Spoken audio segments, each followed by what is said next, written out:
and Yeah. maybe he'll help me fund some of my film. Damn, come There you on. go. Next thing we got to talk about, ladies and gentlemen, a show Larry gave up on, but I'm gonna try to drag his ass back. The Shy.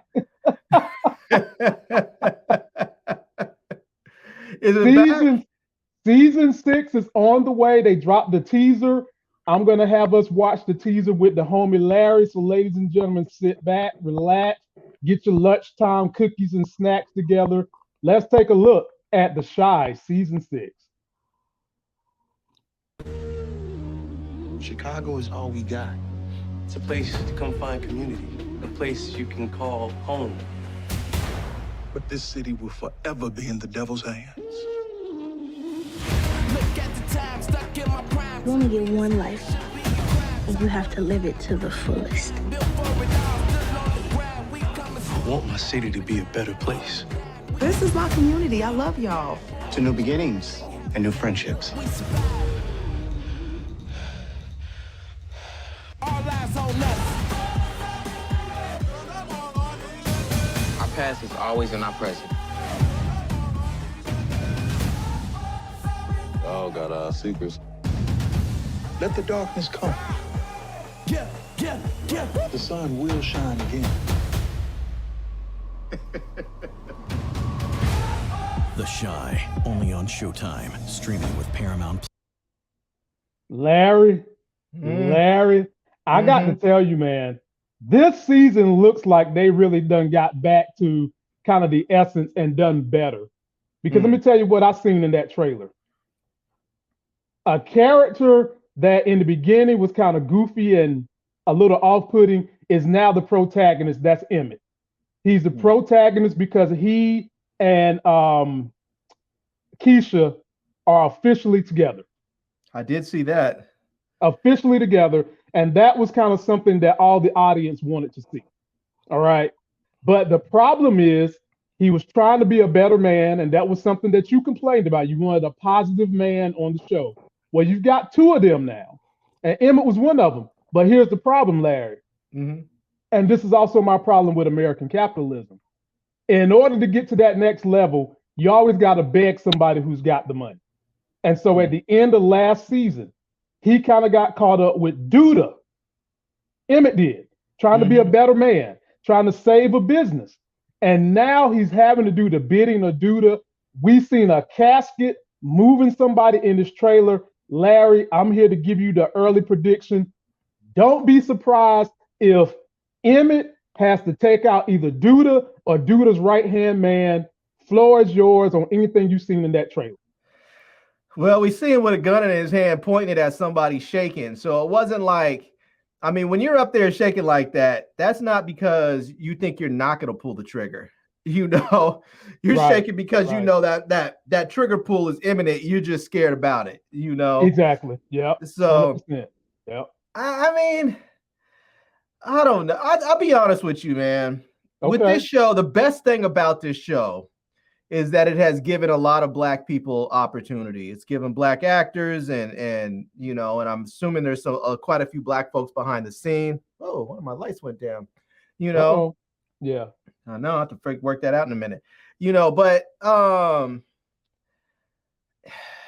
yeah, it's one of those things where it's like it's giving a lot of Black people opportunities, and I'm glad to see that. But when I watched the trailer, it very much seemed like they're just rehashing the same old themes that they do every single season. It's like the same themes over and over and over again. And I would like for them to flip it up a little bit. And I don't want to call it lazy, because I'm not going to say that. I haven't seen it, so I don't know what's going to be in there. But from what I've seen, it looks like the same old things. And I don't want to call it lazy, because sometimes, you know, you may want to do something different. And the studios are like, we don't want that. We want the same. We want the same thing, because that's what we know is going to sell. And so you give them the same thing. So, Yep. But at some point, shows jump the shark because it's the same thing. And that's not necessarily just Black shows. That's every show. After it's been on for long enough, they do the same old thing. They rehash the same old sort of storylines. They may put in a new character or two, or but it's basically the same thing. Someone gets shot, someone gets killed, someone's in trouble, someone gets pregnant. Yeah. Well, Larry, you hit on a lot of good points. And point number one being that sometimes, well, here's the ultimate point. If you're someone working in Hollywood and you're beholden to somebody else's money, which is why I'm complaining about capitalism, you have to acquiesce to some of the stuff they want done. And Hollywood loves to rehash stuff that has been successful in the past because they want to make money. Yeah. And it's such a cutthroat arena. It's such a you can be broke arena that people only want to do what they know works. And so maybe, even though that was a teaser, and we, like you said, we really don't know what's going to happen. If they are going by the same old, it's only because that's what has worked in the past, and that's what they want to see continue working. And for a show like this to make it 6 seasons, we got to give them an applause because that's great. And you're putting Black people on stage saying that, you know what, we can tell stories. And not only can we tell stories, but we can have success for over multiple seasons telling stories. Having said all that, the difference between a film and TV show, this is what I've learned so far on this journey, Larry. When you are a filmmaker and you do scripts for TV, you do not have to fund that yourself. The networks fund it. Right. If you are a filmmaker and you want to do a movie, you got to search for funds from either a network or you got to search for funds from rich people. You typically got to come up with the money on your own and have a proof of concept before a major network decides they want to get behind you. Right. That's the biggest difference. TV shows, if the networks like the script, they'll make them. Movies, not so much. And so, which to me, I always thought is kind of crazy because for each TV show that's like a high-end show, each episode is like the budget of an indie film. Pretty much. You know, Pretty I much. mean, you make a show and you have a budget that's like $2-3 million an episode, and right. You know, more if you're depending on who you are. I mean, you look at some of these shows that have been on like Friends and whatnot, where people are making $2-3 million an episode. Actors, each of the actors, I mean, they're talking about huge amounts of money each episode. You would think that they might be willing to take a few more chances with movies than TV shows. I mean, but I get it. You get the scripts, you make your pitch, you get lucky if you get a pilot, they shoot the pilot, they tell you, okay, we'll give you the first 9, and then hopefully you make it past, you have good enough ratings, because I've seen shows that have gotten canceled after the first episode. They get the pilot out, they go through the whole pilot season, they get on the air, and then they don't get the ratings that the network expected during the first episode, and they're canceled and never come back. And then if you're lucky and you like the show, they may tell you can watch the other 8 or whatever online or somewhere, Right. Oh. All right. Well, let me give a big shout out to the big homie DeMarcus Vaughn coming through with the $5 super chat. And if you like what me and Larry do, you can also send a super chat to this channel as well. Let me read his super chat about The Chi season 6. Yeah, and let me be right back. I'm gonna go see if I can get my light right. Take your time.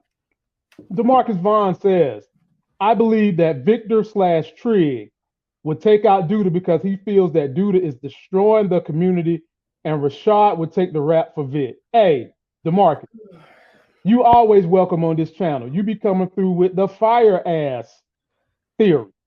I could see that happening. I really could see that happening because, as I was telling Larry, they have turned 2 brothers into great protagonists, Black dudes, Trig and Emmett, and they both are trying to, clean up the community to a degree, but are learning that to do things the right way, unfortunately, the way our system works. Wait, Trig? You're talking about Trig being a good asset to the community? The closeted homosexual, sociopathic murderer? That dude?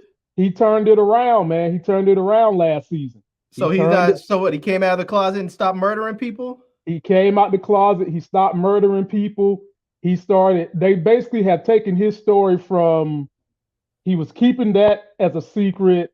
He was killing people, to now he was about to be like what was he about to be, city council or something like that, and started seeing that he's got to turn it around because he can be a positive influence for young men. But now he's about to get drugged right back into the deep, just because it is very hard to make it doing it the legit way. So that's one of those issues that I've had with this show all along, is especially when it comes to black men, is that they show black men that if you basically have been a dirtbag, that there's a path to redemption for you, that you get to have a level of success. You get to be able to turn it around, to start a business, to to run for city council, to run for mayor, to do all this other stuff if you're a dirtbag. But if you're a good guy, if you're an upstanding citizen, a reputable dude, a guy who's trying to do right from the beginning, there's nothing for you. We have nothing for you. And that's the example that we want to show the world, is that good people, good black men fail and have no success. You have to be a piece of crap to be able to get any success. And you know what I think the problem is with that, Larry? The problem that exists with that in TV is to some degree the same problem that exists in real life. The good guy is boring. He's boring. I don't think so. I think the problem is that the bad guy is easy. I think that's where I think that, and this is where I don't like to call people lazy, but this is where I think you have the laziness that comes in, because I think the bad guy is easy to write for. I think the bad guy is easy because he has all the conflicts that are already just sort of built in and ready to exploit. And if you look at real life, there's a lot of good guys that are interesting. Barack Obama is infinitely interesting, and he is a good guy. But he's not your average guy. You did say the average guy. No, but if you look at these guys in the hood, if you look at the Doudas in the Trig and the other, these are not average guys either. They may not be extraordinary like Barack Obama, but even in the hood, they are not the average, I'm going to work 9 to 5 type dude. There's a lot of good stories. If you look at a show like Good Times, right? Good Times was out there. This was a story. This was a show about a very average family, family that was phenomenal. JJ was a good guy, and he was an infinitely interesting character with all of his eccentricities or whatever. I forgot how to pronounce the word. I haven't used it in so long, And Thelma was fine as hell in all of the ways. Here's the thing about that, Larry. That was comedy, not drama. Right. But you could do it with drama. You don't need to be, if you look at all the shows out there, you look at the Grey's Anatomies, the CSIs, the NYPD Blues, all the other shows that have been out there, you have all these characters that have interesting people in there. And they have flaws. They're humans. They have their human flaws. And those flaws make them interesting. They make them who they are. They develop, those personalities as the character development. All that stuff comes out because of those flaws. And they don't have to be dirtbags. They could just be human beings with human frailties and flaws and be interesting. It doesn't, that's the one problem I've had with this show. It seems like they were so overboard in making black men horrible for no good reason. Like there was no, and part of my thought with this is that I know Lena Waithe is a lesbian, and I have known, because I have lived around lesbians for a long time. I lived in Long Beach, California for years, which was like the lesbian capital of California. There were so many openly hostile, encounters that I've had just for existing in their spaces, as they say. I've literally walked in to a place to go to the bathroom and had people scream at me to get out. This is not for you. And I'm like, I just want to use the restroom. Damn, you know. And I know that there are lesbian people out there that hate men. Get your straight, put a penis in a woman ass up out of here. Get out, Larry. Get the hell out. You know, but my point is that when you have people, and I know that, and this is not true for all lesbians, so I don't want people to say, I'm not making a blanket statement, this is for everyone, but I know that historically there has been a swath of that community that is very hostile towards men. And when you have someone who is writing these stories, and they're writing about men, and so much of what they write about black men happens to be just really, really negative, I have to question whether or not there is an agenda behind it. And I just don't. I just have a problem. Like I understand that Chicago and some of these urban areas are really messed up and have some real issues, and I don't have a problem with people talking about them, discussing them in a narrative format. But at some point, my God, you have to be fair with it. You have to be fair with it. And I think this show has been anything but that towards black men. And that was mainly the problem. I know I've said this before. I just wish I know Lena Waithe is a talented writer and producer, and I really think her talents could be better used. And I think whether she's doing it because that's what the networks have said, this is what we want to see, and she's gone along with it, or because this is just coming from her heart. I think there's better content in her, and I hope somewhere along the line it comes out. Okay. Well, ladies and gentlemen, it comes out in August. I will most likely be doing reviews for it, so just sit tight, stay tuned.